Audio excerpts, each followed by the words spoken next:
Yan, magandang umaga mga idol. So as of now, September 30, Saturday. So last review sa ating unit ni Sir Christian sa Hammer H2 na Taurus po natin. So nanghingi siya ng review para sa 80 meters. So pagbigyan po natin siya dahil ngayon lang, kahapon lang dumating yung kanyang silencer na stock, yung kanyang setup, yung set niya sa unit. So 6 inches silencer po siya na disuksok. So ang kanyang barrel is 19 inches po siya, CF tank, and then 1/8 output regulator po natin. So ang unit niya ay naka folding mechanism. So ayan. So nandun, nag-set up na ako ng ating 85 meters po siya actually. So yun, diyan po sa puti na yan, yan doon. So 85 meters, 85 to 86 meters siya pagka na-range finder ko. Ito naman ay ang 50 meters natin. Okay, accuracy test natin, groupings para sa 85 meters as a request of Sir Christian, yung may-ari ng unit na ito. So okay mga idol, yan mga idol. So nakaset up na tayo sa 85 meters. So 85 meters, i-range finder ko ulit, convert natin sa yards.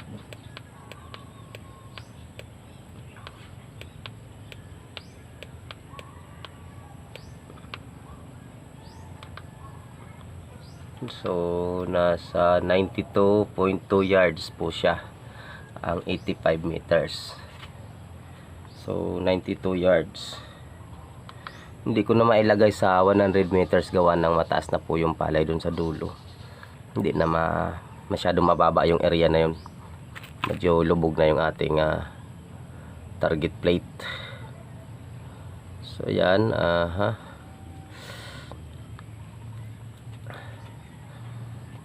okay, target tayo dun sa plate natin.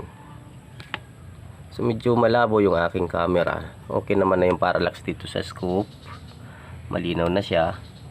Kaso yung gamit kong camera ay talagang medyo hindi niya kaya maglinaw. So yan.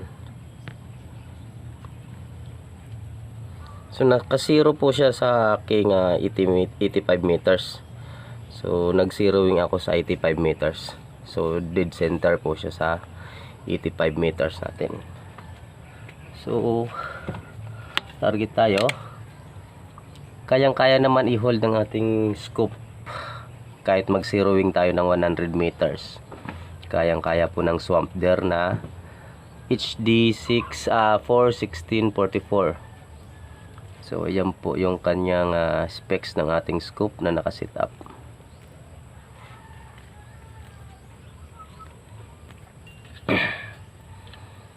Okay, fire tayo.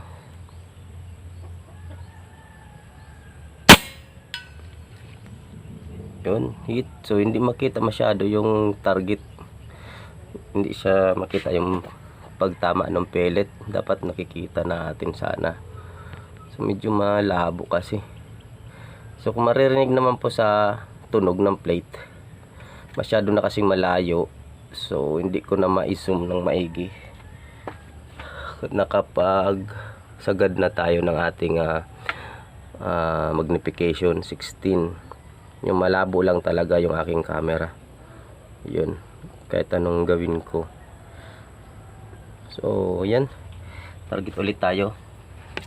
Ibaba natin ng konti para makita natin na mag-swing yung ating target plate. Okay, fire. Yun. So sa mga nagtatanong po, kayang-kaya naman po talaga mag accuracy range ng ating mga air gun. Sobra, kahit abutin po ng 200 meters, kayang-kaya po yan. Pero ang tanong doon, accurate pa po ba yung shooter, or accurate pa po ba yung ating scope, or kaya i-hold yung range na ganun na gusto niya ng scope. So kung mga ganyang usapan po, dapat high specs na po yung inyong ginagamit, and then adjustment na rin po kayo sa inyong output para makaabot sa gusto nyong range na malayo. So itong setup ngayon sa 85 meters, so possible po siya, yung trajectory niya straight pa rin po. So estimate natin mas aabot pa to ng more than 100 meters kung gugustuhin. Kaso lang po, yung ang punto doon is accurate pa ba, or tatama ka pa doon sa inyong target, lalo na kung maliit lang yung ating target doon sa dulo. So sa ganun, dun kailangan nyo lang mag-practice para makuha nyo yung inyong kumbaga tawag dito, yung accurate doon sa target mo. So itong range ko dito is kabisado ko na halos 25, 50 and 100 or 80, 85. So alam ko kung saan mag-a-adjust sa scope. Sa mga baguhan, talagang mahihirapan po sila unless na hindi nila i-practice yung target range. Tsaka kailangan din po talaga yung inyong rangefinder. Pero pagdating sa hunting na wala kayong rangefinder, walang kwenta po yung inyong kung hindi nyo kabisado yung scope at yung range, wala din na may siguro out of 10 na shots, meron lang kayong tatama na ilan. So iba po yung pag target shooting ng naka bench rest kaysa sa hunting. So ako pag naghunting ako dito, minsan lang ako makapagtama o nakakatama man, pero hindi talaga hindi napupuruan yung mga target. Okay, another shots. Kailangan lang po talaga mag-practice. Kabisaduhin ang air gun, ang scope, and then yung power ng inyong unit. Ayan po mga idol. So target lang tayo.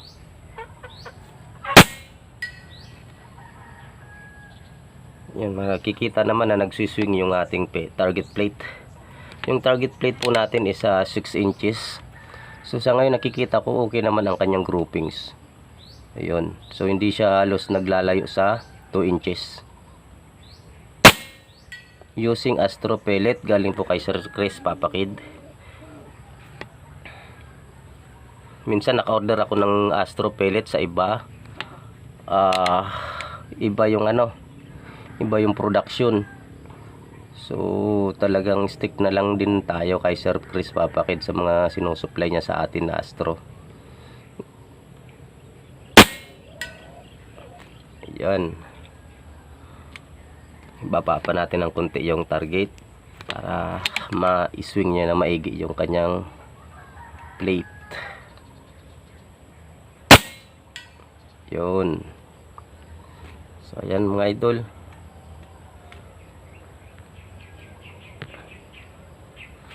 So pa,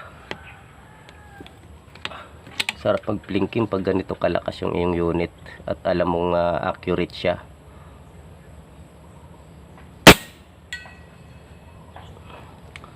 Yun. Medyo may hangin na sa dulo. So ayan Sir Christian. So hindi na tayo makapag-target ng 100 meters. Pero kayang-kaya mong i-zeroing ito sa 100 meters. Dahil yun, naka-zero tayo sa 85 meters. So ang specs ng iyong scope ay ang Swamp Dare na HD Pro 41644 SFIR FFP.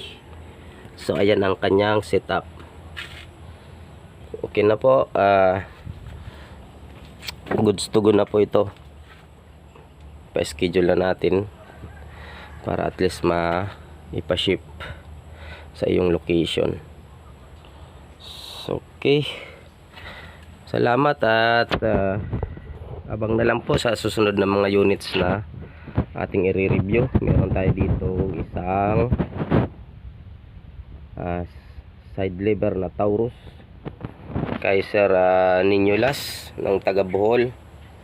So ayan po ang kanyang pa-setup. So ang concept niya, ginaya ko po sa FX Crown na Indo PCP ang kanyang design na bat para handy siya sa hunting. Pero actually itataktikal niya ito.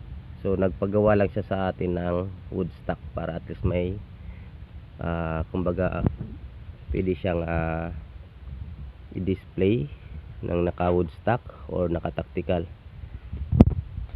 Okay.